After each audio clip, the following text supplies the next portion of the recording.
The UK has been utterly destroyed by inequality of wealth, opportunity and region. Let's start with wealth. Around 15 million people in the United Kingdom are living in poverty, including 4 million children. That's 30% of the population. Why is it that we are seeing so many videos of desperately poor, often homeless people lining the deprived, boarded up streets of Britain when the pandemic created a new billionaire every 30 hours? Let's start with a quick recap.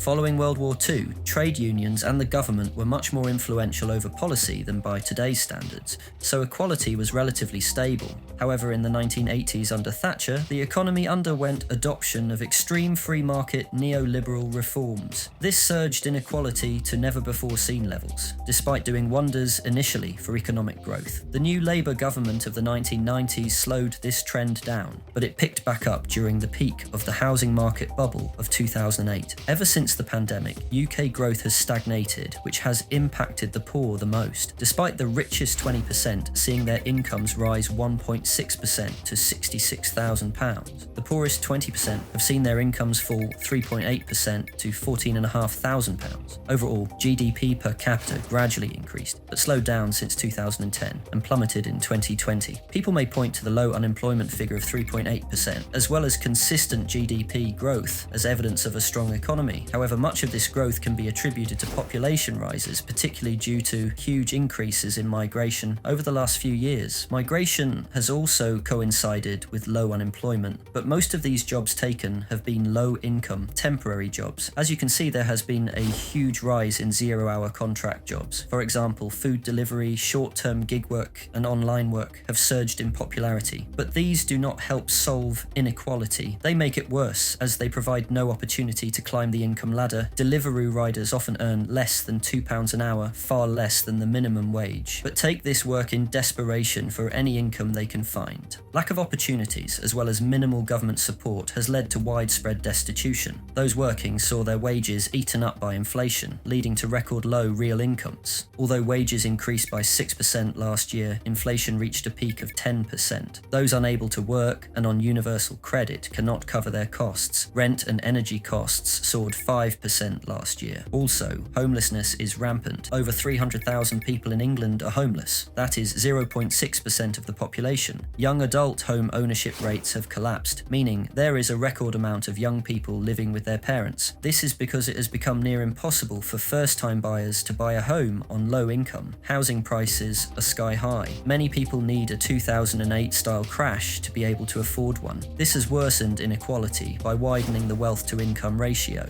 Homeowners have benefited from years of rising house prices and low interest rates for huge gains, meaning wealth gained from assets now far outweighs income generated from work. This has left those without a home on the side, without a way into the market that generates the most wealth, and this is not an easy fix. One fix would be to simply build more houses, but there are an estimated 4 million fewer houses than the economy needs. Building enough to just keep up with population growth will be exceedingly difficult in itself, so it seems there will always be a shortage. The next main issue with the UK is regional inequality. London and the South East tops the rankings for all measures. Every other region is miles behind. Wealth per person is already £200,000 higher in the southeast than the north, and it is predicted that by 2030 this difference will increase to £228,000. That is almost a 15% increase in regional inequality, because everything is much more expensive in London, and most capital gains are concentrated in London. Asset owners here have much more to gain over time. In life expectancy, the east of England is set to decline from 65 to 62